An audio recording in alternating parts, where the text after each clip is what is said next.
बोलो भक्तवत्सल भगवान की। श्री बागेश्वर धाम की जय। श्री बालाजी महाराज की जय। इस बुंदेलखंड के महाकुंभ में पधारे हुए व्यासपीठ पर विराजमान हमारे परम प्रिय संतों के लाडले दुलारे आचार्य श्री इंद्रेश जी महाराज, पूज्य उनके पिता श्री श्रद्धेय श्री ठाकुर जी महाराज, हमारे श्री संजीव कृष्ण ठाकुर जी महाराज, पूज्य सुदामा कुटी से पधारे हुए पूज्य महाराज श्री तथा समुपस्थित समस्त भगवत चरणानुरागी बंधुओं एवं श्रद्धा भक्तिमती माताओं, आज आपके इस विशाल जन समुदाय को बागेश्वर धाम में देखकर और भारत की विशिष्टतम विभूतियों का इस मंच से दर्शन करके भारत का भविष्य स्पष्ट दिखाई पड़ रहा है। आज ऐसा प्रतीत होता है इस समय भारतवर्ष का स्वर्ण काल चल रहा है और हमारे बागेश्वर धाम के पूज्य श्री धीरेन्द्र कृष्ण जी महाराज, जिन्होंने इतनी अल्पायु में, हनुमान जी के दो स्वरूप हैं, बाल समय रवि भक्ष लियो, तो इन्होंने बाल रूप में भी सूर्य के प्रकाश को भी अपने दिव्य प्रभाव तेज से इस समय फीका कर दिया है। ऐसे हमारे बागेश्वर धाम के पूज्य श्री धीरेन्द्र कृष्ण जी महाराज, इन्होंने केवल सनातन धर्म की ही बात नहीं करी, यहाँ पर सारे भारत के जितने रत्न हैं उनको छांट छांट के चुन चुन के यहाँ ला करके आप सबके बीच में उपस्थित किया है और इस मंच से भारत की आध्यात्मिक विभूतियां, भारत के दिव्य गुणगण संपन्न विभूतियों को ला करके भागवत कथा के माध्यम से, क्योंकि हमारे बालाजी हनुमंत लाल जी महाराज सबसे अधिक कथा प्रिय हैं, प्रभु चरित्र सुनवे को रसिया, सबसे अधिक इनको प्रिय है तो भगवान के चरित्र। वो अपनी कीर्ति से उतने प्रसन्न नहीं होते जितना कि भगवान की कीर्ति का श्रवण करके गदगद होते हैं। यत्र यत्र रघुनाथ कीर्तनम तत्र तत्र कृतमस्तकांजलिम। जहां कहीं भी हनुमान जी को आज समय केवल यही नहीं, आप देखो कहीं भी किसी भी क्षेत्र में चले जाओ, इस समय केवल इसी युग में ही नहीं, चारों युग प्रताप तुम्हारा, चारों युगों में श्री हनुमंत लाल जी की सर्वत्र प्रतिष्ठा हो रही है। कहीं भी चले जाओ तो एक इसका मतलब ये नहीं है यहाँ कथा हो रही है तो यहीं बैठे हैं, जहां कहीं भी भगवान की कथा हो रही हो हनुमंत लाल जी वहीं अपना आसन जमा करके पहुंचते हैं, उनके अनंत स्वरूप हैं। और ऐसे श्री बालाजी महाराज की ध्वजा पताका को अपने हाथ में लिए हमारे श्री बागेश्वर धाम के अधिपति जी महाराज भारतवर्ष को हिंदू राष्ट्र की उद्घोषणा करते हुए आप समस्त जनमानस का सहयोग लेकर के आगे बढ़ रहे हैं और इनके साथ में भारत की आध्यात्मिक जितनी भी विभूतियां हैं, आपने आते समय प्रवेश करते समय सभी के दर्शन किए ही होंगे, सबका वरद हस्त इनके साथ जुड़ा हुआ है और ऐसे बागेश्वर धाम के इस मंच से भारत का भविष्य हिंदू राष्ट्र के रूप में स्पष्ट दृष्टिगोचर हो रहा है। हमारी अनंतानंत शुभकामनाएं हैं। और एक बात और, इस अवस्था में यश कीर्ति मान सब प्राप्त करने के बाद सहज और सरल बने रहना बहुत कठिन होता है। आजकल सबसे ज्यादा कठिन है सरल बने रहना, क्योंकि पद प्रतिष्ठा प्राप्त होने के बाद प्रायः व्यक्ति की स्वाभाविकता समाप्त हो जाती है, परंतु हमारे बागेश्वर धाम के महाराज श्री के अल्पायु में इतनी अद्भुत कीर्ति कौमुदी का विस्तार करते हुए भी जितनी सरलता, जितनी विनम्रता आप देखेंगे स्वाभाविक रूप से कहीं देखने को मिलेगी नहीं।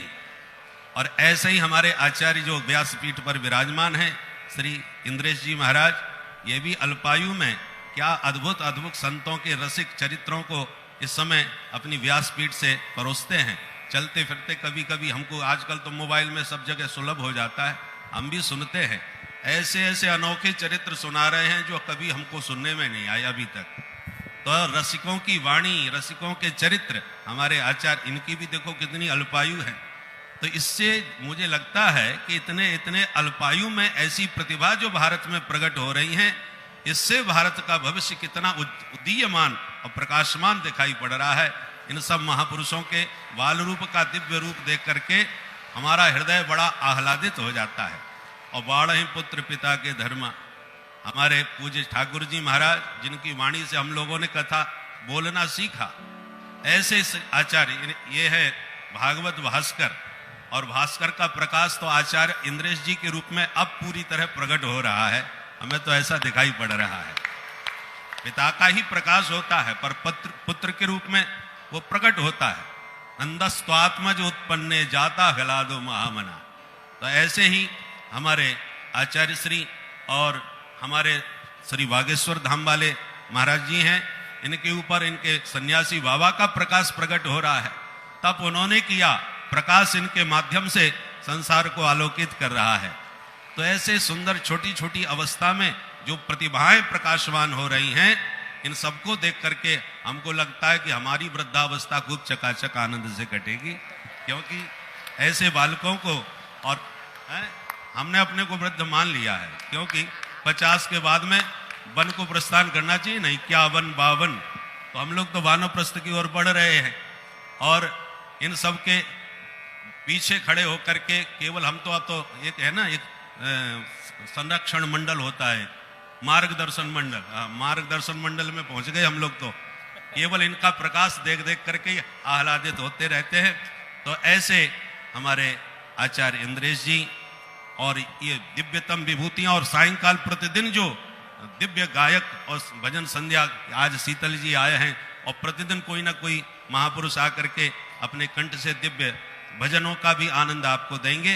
तो आज इस एक मंच पर ही सारी विभूतियां, चाहे अध्यात्म पक्ष की हो, चाहे राजनीतिक पक्ष की हो, चाहे वो दिव्य कला पक्ष की हो, सब एक साथ दिखाई पड़ते हैं। और साथ ही साथ राष्ट्रभक्ति से भरे हुए जो शहीद हुए हैं भारत के ऊपर, मर मिटने वाले, ऐसे उन भारत के सपूतों का भी सम्मान इस मंच से हो रहा है।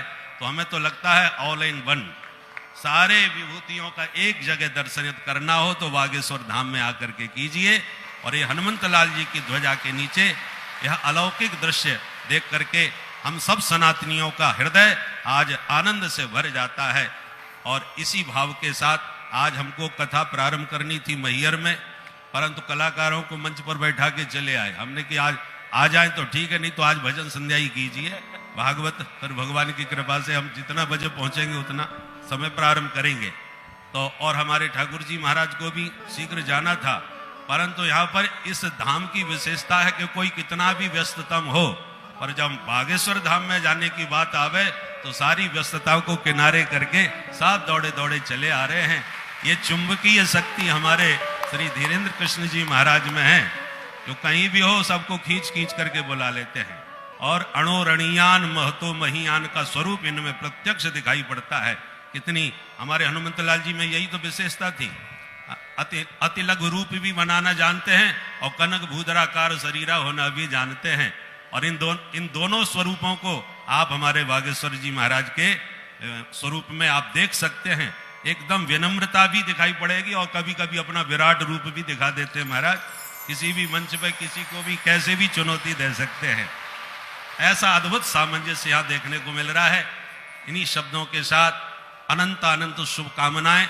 और साथ ही साथ एक बात जो महत्वपूर्ण विषय है, महाशिवरात्रि के अवसर पर 151 ही नहीं रहे, 155 अभी आपने सुना, 155 कन्याओं का धूमधाम से विवाह हो रहा है।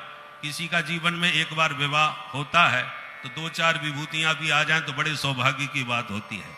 यहाँ गरीब कन्याओं के विवाह में विशिष्टतम कितनी विभूतियों को हमारे श्री बागेश्वर धाम में बुला करके उन सब का उत्साह वर्धन यहाँ हो रहा है। इसलिए वो भाग्यशाली हैं दंपति जो ऐसी विभूतियों के बीच में अपना विवाह यहाँ संपन्न करेंगे, वो भी भोले बाबा के विवाह के समकाल में। अतः उन सब का भी हमारा पूर्व से ही अनंत अनंत उन सबको शुभकामनाएं हैं। और प्रभु से प्रार्थना करते हैं बागेश्वर धाम का उत्कर्ष इसी प्रकार उत्तरोत्तर बढ़ता जाए। क्योंकि ये बागेश्वर का ही उत्कर्ष नहीं बढ़ेगा, हम सनातनियों का उत्कर्ष बढ़ेगा, और सनातनों का ही नहीं अभी तो भारतवर्ष का उत्कर्ष बढ़ेगा। उन सब के प्रति हमारी अनंतानंत शुभकामनाएं और व्यासपीठ को प्रणाम तथा हमारे आचार्य जन जो विराजमान हैं सभी संत आचार्यों को चरणों में प्रणाम करते हुए वाणी को विराम देता हूं। बोल भक्तवत्सल भगवान की, श्री बालाजी महाराज की, श्री बागेश्वर धाम की जय जय। श्री सीताराम। हर हर महादेव।